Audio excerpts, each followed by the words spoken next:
Hello বন্ধুরা, সবাই কেমন আছেন? চলে এলাম আপনাদের সঙ্গে কিছুটা সময় কাটানোর জন্য। কিভাবে আমি এই দুপুরবেলা একটা সময় কাটাই সেটা আপনাদের সঙ্গে শেয়ার করব। সোম থেকে শনিবার হাফ ডে, তাই অসুবিধে হয় না, কিন্তু সোম থেকে শুক্র সবারই ফুল ডে ওয়ার্ক। আমার ছেলে স্কুলে চলে গেছে, ছেলেকে আর একটু পরেই আনতে যাব।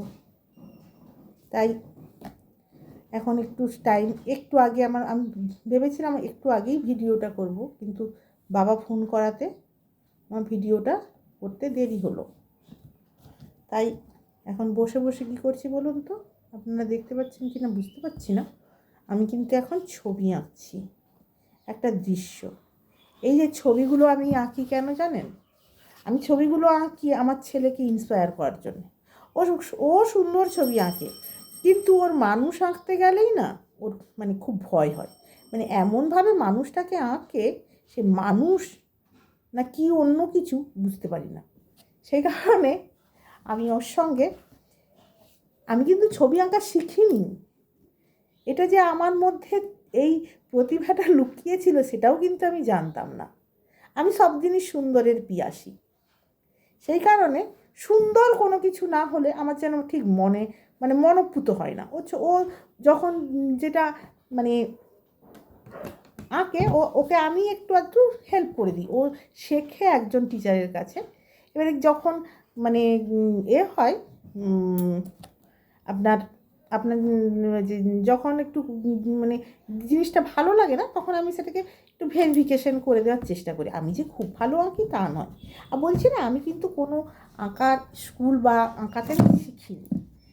সেই কারণে আমি যে খুব ভালো আঁকি তা নয়, তবে চেষ্টা করি এই কারণে আমার যেটা মনে হয়, সবার সেটা নাও মনে হতে পারে, যে আমার যেটা মনে হয় যে আমি যদি ভালো কিছু করতে পারি তাহলে ওইটা আমার ছেলেকে ইন্সপায়ার করবে, যে মা যখন পারছে নিশ্চয়ই আমিও পারবো। আমি ওকে ওর সঙ্গে এইভাবেই গল্প করি যে দেখো বাবু, আমি কিন্তু ভালো কিছুই পারতাম না, আমি কিন্তু প্রচণ্ড ফাঁকিবাজ ছিলাম। আমি পড়াশোনাতে প্রচণ্ড ফাঁকিবাজ ছিলাম, শুধু একটু বুদ্ধি ভালো ছিল বলে না, তাই প্রতিটা বছর ভালো মোটামুটি পাশ করে গেছি। ভালো নাম্বার না হলেও পাশ করে গেছি, এই হচ্ছে ব্যাপার। সেই আমার যে ঘাটতিগুলো আমি সেগুলো ছেলের কাছে গল্প করে বোঝাই এটাই, যে আমি যে ফাঁকি দেওয়ার কারণে আমার বুদ্ধি থাকা সত্ত্বেও বা আমার ভালো কিছু গুণ থাকা সত্ত্বেও আমি কিন্তু সেইভাবে কিছু করতে পারিনি। তার কি এই জন্যেই আমি ওকে বলি যে তুমি এইটা সময়টাকে নষ্ট করো না। এইভাবেই ওর সঙ্গে গল্পের ছলে আমি বোঝাই। এই সময়টা আমার কাছে একটু যেহেতু ফাঁকা টাইম, এই সময়টাতে আমি একটু আঁকা প্র্যাকটিস করে নিই, যেটা ছেলেকে আঁকাবো। নিজে নিজে মনে মনে ভাবি যে আজকে এইটা আঁকতে বলবো বাবুকে, ওটাও আঁকবে। এবারে আমি সামনে একটা কিছু রাখি, যেটা দেখে আমি আঁকতে পারবো, একটা ছবি আমি রাখি, ছবিটা দেখে আমি আঁকি, ওইটা আবার ওকে দিয়ে করানোর চেষ্টা করি। এই হচ্ছে আমার এইভাবেই আমি ওকে এনকারেজ করি বলতে পারি। আর এখনকার জানেন তো নিউক্লিয়ার ফ্যামিলি, আবার একটা ব্যাপার আছে পরিবেশ। আমি যে পরিবেশে বিলং করি সেই পরিবেশটাতে অত আবার আমি বলছি না যে খারাপ, কিন্তু একটা কি হয় না, যে আমরা এক ধরনের পরিবেশ থেকে এসেছি, সেই রকম পরিবেশ ঠিক না। অতএব ছেলেকে যে আমি মাঠে খেলতে পাঠাবো, খারাপটাই শিখবে, ভালোটা কিন্তু শিখবে কম। আর সবচেয়ে বড় কথা, ওর বাবা থাকে না। আরেকটা কথা আমি আপনাদের বলে রাখি, আমার কিন্তু একটা প্রবলেম আছে বলতে, আমি কিন্তু একজন হ্যান্ডিক্যাপ মহিলা। তাতে আমার কোনো অসুবিধা নেই, কেননা আমি হ্যান্ডিক্যাপ মহিলা হলেও আমি যা পারি একটা সুস্থ মেয়ে পারে না। আমি আমার সংসার সামলাতে পারি, আমি ছেলেকে পড়াশোনার কথা বাদ দিন, ওগুলো তো করতেই পারি, বসে বসেই করতে পারি, কিন্তু আমি একটা সংসারের সমস্ত দায়িত্ব আমার কাঁধের ওপর। আমার হাজব্যান্ডের একটা ব্যবসা আছে, সেই ব্যবসাও আমাকে দেখভাল করতে হয়। হাজব্যান্ড বেরিয়ে যান, উনি আমার শ্বশুরমশাইয়ের যে সেরেস্তা মানে এর সেরেস্তা, আমার একটু কথাগুলো জড়িয়েছে, কারণ আমি প্রথম ভিডিওতে মানে প্রথম এসেছি তো, তাই আমার একটু প্রথম একটু ভয় বলুন একটা কাজ করছে, মানে একটা ভাব কিন্তু ভাব কাজ করছে।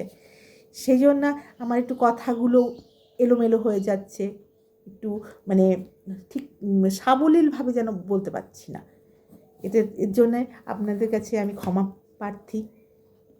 আমার যে আমাকে নিয়ে, হ্যাঁ এবারে কি সবাই কি আমাকে নিয়ে খিল্লি করবে না? অনেকেই আছে হয়তো বাবা এখানে বসে বসে নিজের লেকচার ছাড়ছে, এরকম হয়তো বলবে। সে বলুক, কে কী বললো আমি কোনো দিনই পাত্তা দিই না। কে কী বললো যদি পাত্তা দিতাম না, তাহলে আজকে আমি এই জায়গাটাতে আমি পৌঁছাতে পারতাম না। আমি আমার নিজস্ব একটা ছোট্ট বুটিক আছে, আমি সেটা চালাই। আমি ছেলের সমস্ত কিছু দেখভাল করি। এখনও পর্যন্ত আমি আমার ছেলের পড়াশোনার দায়িত্বটা কিন্তু আমার ওপরেই। আমি ছেলের জন্য এখনও পর্যন্ত একটাও টিউশন মাস্টার রাখিনি। অতএব আমি আমার নিজের জায়গাতে আমি হ্যান্ডিক্যাপ হতে পারি, কিন্তু আমি আমার নিজের জায়গাতে খুব মানে একদম নিজের জায়গাটাকে পাকাপোক্তভাবেই সাজিয়েছি। এখান থেকে আমাকে কেউ দুটো কথা বললেও আমার গায়ে লাগে না। আমি সত্যি কথা বলতে কি জানেন তো, আমি একদম বাইরের লোক কি বললো আমি পাত্তা দিই না। বরং আমার হাজব্যান্ড যদি পাত্তা দেয়, আমি তখন এটাই বলি যে কি আমাদের যখন অসময় ছিল, কিন্তু বাইরের লোকটা কিন্তু কেউ আমাদেরকে এসে 2 পয়সা সাহায্য করেনি, আর আমি চাইও না কেউ সাহায্য করুক। আমি নিজে কিছু করে অর্জন করাটাই আমার কাছে একটা বড় চ্যালেঞ্জ।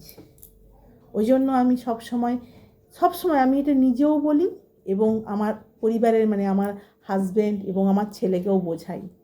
দেখুন, আমার হাজব্যান্ড তো একটা ফ্যামিলি, এক ধরনের পরিবেশে অভ্যস্ত চালচো।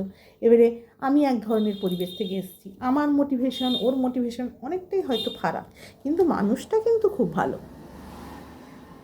ওই জন্য আমার অসুবিধা হলেও কিন্তু আমি সুবিধা করে নিই। আরেকটা কথা বলি যে প্রতিটা মেয়েদেরই উচিত, এই যে আমি একটা আমার কথাটা আমি কেন আপনাদের কাছে শেয়ার করছি, দেখুন আমাকে ওই যে দেখে কেউ বলবে বাবা আহা কি বাবা কত কষ্ট মেয়েটার, এরকম যে শুনেছি ছোটবেলায় অনেক শুনেছি, ওইটা আমার মাথাতে কাজ করতো যে আমার এই আহা উফু এই ব্যাপারটা আমি কখনোই না ভালোবাসি না।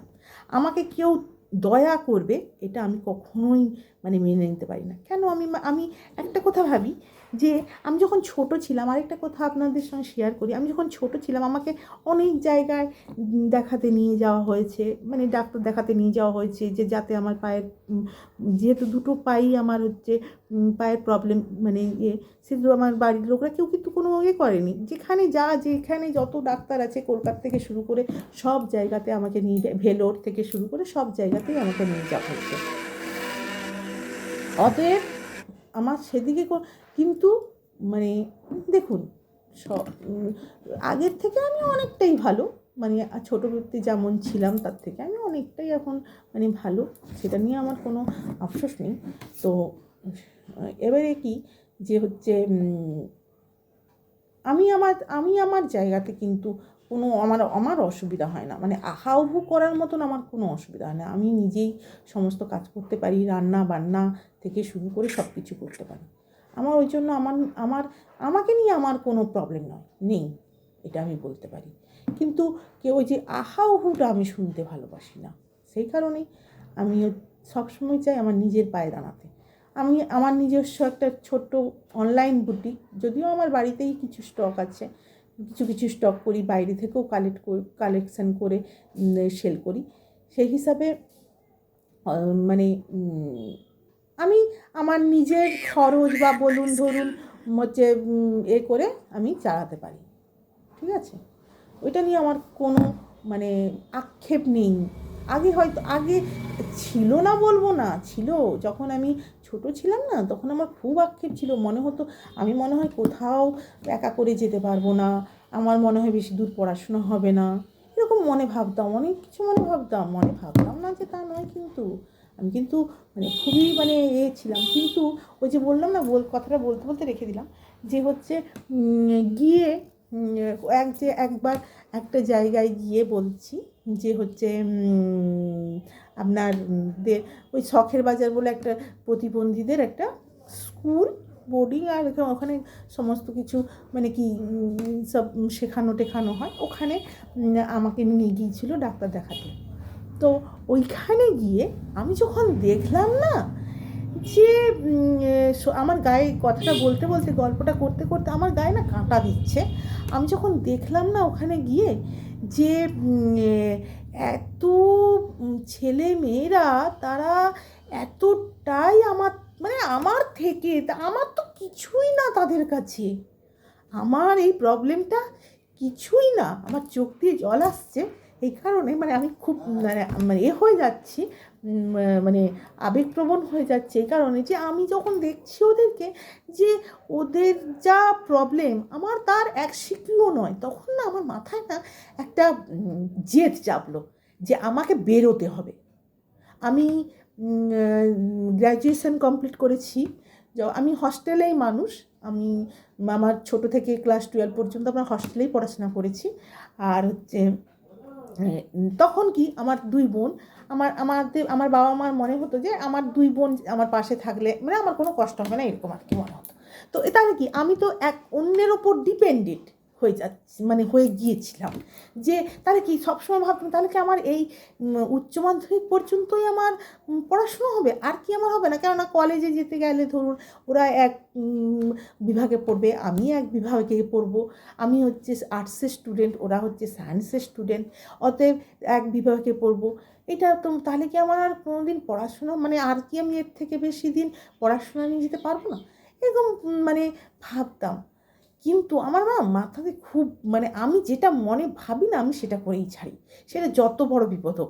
এবারে কি আমি বলাটা ভুল, মানে আমি ঈশ্বরে খুব বিশ্বাস করি, এই কারণেই বলছি। আমি আপনাদের সঙ্গে কথা বলতে বলতে আমার আঁকাটা থেমে গেছে, আমি এই কথাটা বলতে বলতে আমার অনেক কথা মনে আসছে। ঈশ্বরে আমি কেন বিশ্বাস করি জানেন? আমি সবসময় খুব মানে কি যেটা আমি উপলব্ধি করব সেটাই আমার কাছে সব। আর মানে ওই কে কি বলল, ও বলছে এখানে এটা হয়, আমি অন্ধের মতন বিশ্বাস করি না। আমি যদি নিজে সেটাতে হচ্ছে মানে সেইটাতে আমি যদি কিছু উপলব্ধি করি, তাহলেই কিন্তু আমি বিশ্বাস করি যে না এটা হয়। অনেস্টলি বলছি একটা কথা, যে এটা আমি আমার লাইফের কথাটা আপনাদের কাছে শেয়ার করছি, আমি কোনো মানে কথা শেয়ার করছি না, মানে কোনো কারোর কথা শুনে বা আমার মন গড়া কথা দুটো আমাকে লাইক দেবে, শেয়ার করবে, তার জন্য আমি কোনো কথা বলছি না, সেটা তো আপনাদের ব্যাপার, আমার কথাটা শুনতে আপনাদের কেমন লাগবে। তো আমি বলছি কি, আপনি যদি মন থেকে অনেস্ট থাকেন না, আপনি নিজেই বুঝতে পারবেন ভগবান আপনার আশেপাশেই আছে।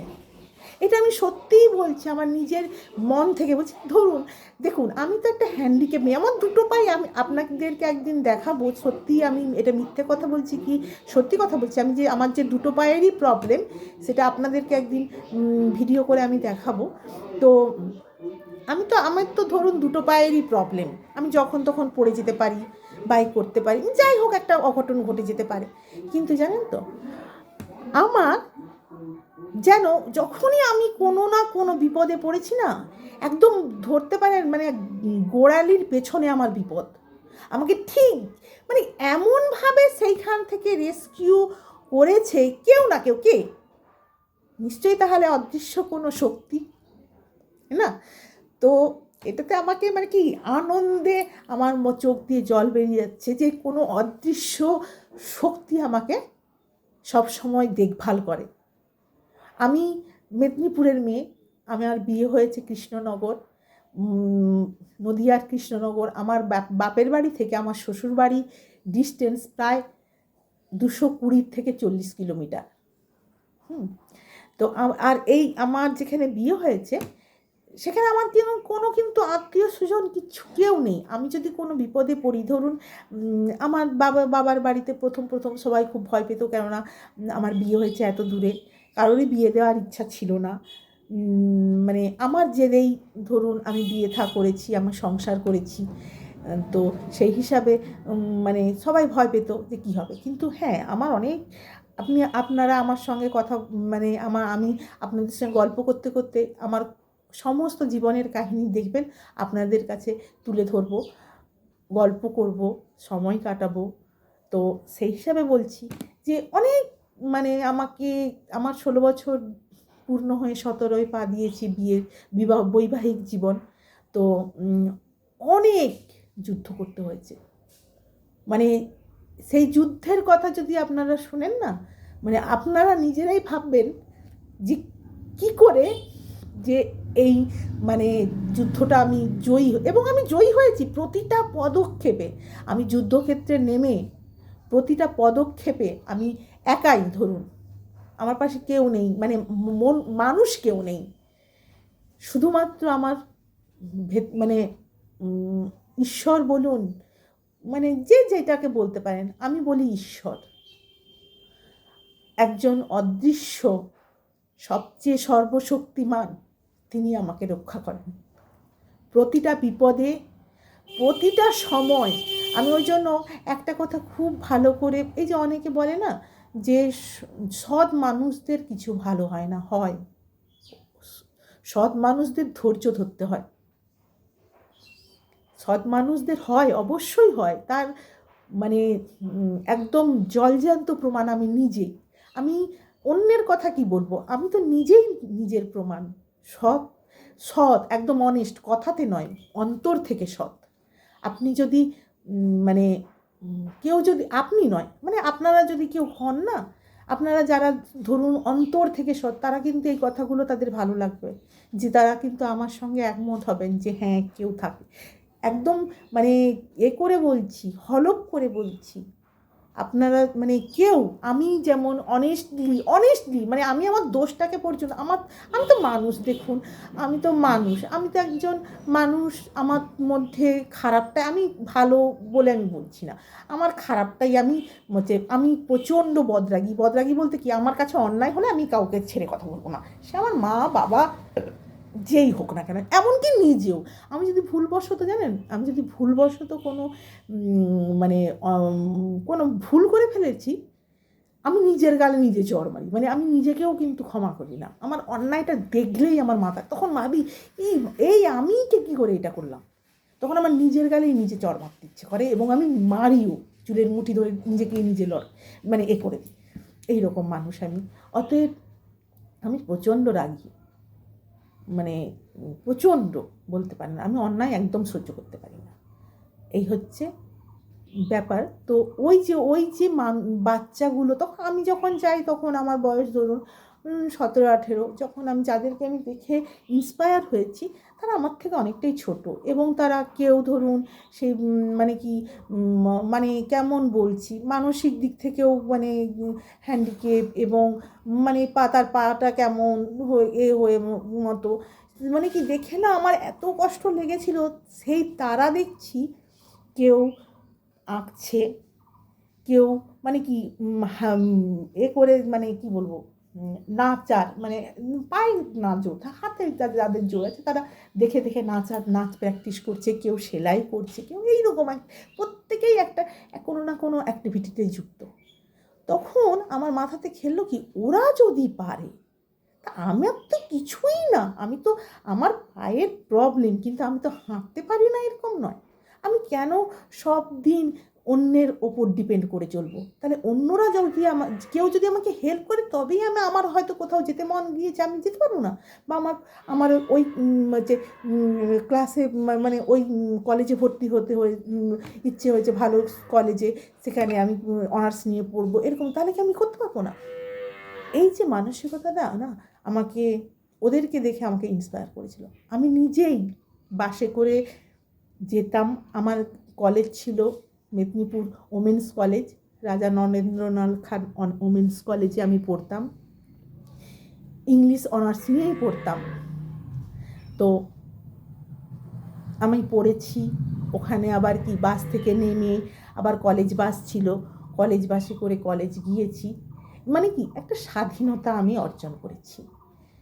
আমার আমার হ্যাঁ, হচ্ছে যখন বাস থেকে নেমে অপর মানে লাইন ক্রস করে আমাকে বাড়িতে আসতে হয়েছে, মাঝে আমাকে আনতে যেত, কিন্তু হয়তো ধরুন মাঝে মাঝে বাসটা তাড়াতাড়ি চলে এলো, তখন কি হয়তো গিয়ে পৌঁছালো না, আমি সেখানে কিন্তু দাঁড়িয়ে থাকিনি, আমি কিন্তু রোড ক্রস করেই বাড়িতে এসেছি। তখন মনে হয়েছে আমার পাশে কেউ আছে। সেই পাশে কেউ থাকাটা, সে যে অদৃশ্য সেই শক্তি আমাকে এগিয়ে নিয়ে গেছে। ওই জন্য আমি একটা কথা সবাইকেই বলছি যে দেখুন দেখুন আমার এই কথাগুলো শুনে কেউ যদি একটুও অনুপ্রাণিত হন, একজনও অনুপ্রাণিত হন, তাহলেও বলবো যে না, আমি একজনকেও তো আমার কথাটা শোনাতে পেরেছি। সেই কারণেই এই লাইভটা করা, আমার নতুন পথ চলা। আর আমার ছেলেকে আনতে যাওয়ার সময় হয়ে গেল, এখন আমার ছবিটা আঁকাও হলো না, একটা শুধু ঘরে গেছি। হ্যাঁ, তো এসে করে আবার ছেলেকে নিয়ে এসে ছবিটা আঁকবো। আর যে আপনাদেরকে যে সব কিছু দেখাতে পারবো, ওই যে বলছি না আমার একটু পায়ের প্রবলেম আছে বলে আমি যে হাতে করে ফোন নিয়ে হচ্ছে আপনাদের সঙ্গে কথা বলতে পারবো বা ভিডিও করতে পারবো, চেষ্টা করব যে করার। এটাও আমার নতুন একটা পথ চলা শুরু হলো, যে হচ্ছে দেখি না, সবাই তো করে, আমিও করে দেখি না যে চলতে পারি কি না। তো সেই কারণে আশা করব আপনারা সবাই আমার পাশে থাকবেন।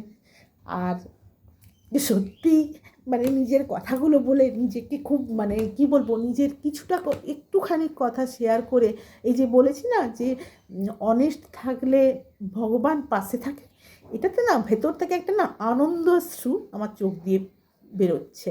ওই জন্য একটু মানে মাঝে মাঝে দেখছেন আমি আবেগপ্রবণ হয়ে পড়ছি। তো এই কথাগুলো বলতে আমার খুব ভালো লাগে যে মানুষ যদি একটু বোঝে, মানুষের প্রতি বা সৎ অনেস্ট থাকে, তাকে কিচ্ছু দেখতে হবে না। আমি জানি, আমি নিজে বলছি, সৎ মানুষদের প্রচুর কষ্ট হয়, কিন্তু জানেন তো একটা কথা বলছি যে মানে অনেক কথা মাথার মধ্যে কিলবিল করছে যে কবে বলবো একদিনে তো সব কথা জীবনের বলা হয়ে ওঠে না। তো যে সে কারণে সব আস্তে আস্তে আপনাদের সঙ্গে শেয়ার করব কিভাবে আমার মানে সব কিছু, একজন হ্যান্ডিক্যাপ মেয়ে সে কিভাবে তার সংসারটাকে ধরে রেখেছে সব কিছু দিয়ে, সেটা আপনাদের সঙ্গে আমি শেয়ার করব। আমি রান্না করতে ভালোবাসি, লোককে খাওয়াতে ভালোবাসি, সবই আপনাদের সঙ্গে শেয়ার করব। আর আর কি বলবো, আর কিছু এখন মানে আর কিছু এখন অনেক কিছু বলার আছে, অথচ বলতে ইচ্ছা করছে না, এই কারণে যে মানে ভেতরে একটা না কেমন একটা মানে কি বলবো, একটা কীরকম একটা অনুভব হচ্ছে, সেটা আমি বলতে পারছি না। তো ব্যক্ত করতে আপনাদের কাছে এখন পাচ্ছি না, সেই কারণে আজকের মতন এখানেই আমি রাখছি। আপনাদের সঙ্গে তো কিছুটা গল্প হলো, আর আমি কথা বলতে কিন্তু খুব ভালোবাসি। আমি এত কথা বলতে ভালোবাসি, আমার যদি মনের মতন কেউ পড়ে যায় না আমার সঙ্গে, আমার কথা শেষ থাকে না, আমি প্রচণ্ড কথা বলতে ভালোবাসি। কিন্তু এই বিয়ের পরে মানে সবাই তো ব্যস্ত থেকে দেখুন যে যে যার মতন বেরিয়ে যায়, আমি বাড়িতে তো একাই বললাম না, সে কারণে হচ্ছে কথা বলি না যে তা নয়, আমার বন্ধু বান্ধবদের সঙ্গে কোনো ফোন করলাম 1 ঘন্টা কথা বলতে শুরু কথা বলতে শুরু করে মনে হয় 1 ঘন্টা, বোনদেরকে ফোন করলাম, কথা বাবা মার সঙ্গে, বাবা মা তো আমার একদমই বন্ধু, আপনাদের সঙ্গে সবাইকে পরিচয় করিয়ে দেবো, আমার বাবা মা, আমার ও আরেকটা কথা তো আপনাদের সঙ্গে বলাই হলো না, সেটা আমার তো বলা উচিত। আমার এই যে আমি মানে ছোটোবেলা থেকে আমি মামা বাড়িতে মানুষ এবং আমার দিদা আমার মানে আমার যেটুকু আমাকে ভালো দেখবেন আপনারা আমার পায়ের ব্যাপারে, আজকে তার কথাটা না বললেই নয়, যে যেটুকু আমি ভালো মানে যেটুকু আমি পারছি, তার পুরো দায়িত্বটাই আমার দিদাকেও আপনাদের সঙ্গে পরিচয় করিয়ে দেব, যখন মেদিনীপুর যাব, যখন বাপের বাড়িতে যাব, সবার সঙ্গেই আপনাদের পরিচয় করিয়ে দেব। আজকে এখানেই রাখছি। সবাই ভালো থাকবেন, সুস্থ থাকবেন, আমাদেরকে ভালোবাসবেন, আমাদের চ্যানেলটাকে ভালোবাসবেন, লাইক শেয়ার করবেন। হ্যাঁ, ঠিক আছে, নমস্কার। আজ এইটুকুই। শুভ বিকেল, এখন কিন্তু আফটারনুন হয়ে গেছে। অতএব আজকে রাখি, আমার ছেলেকে আনতে যাব, আজকে রাখলাম। আজকে কিছুটা আবেগপ্রবণ হয়ে পড়েছিলাম, ঠিক আছে। আজকে এখন রাখি। আপনারা সবাই ভালো থাকবেন।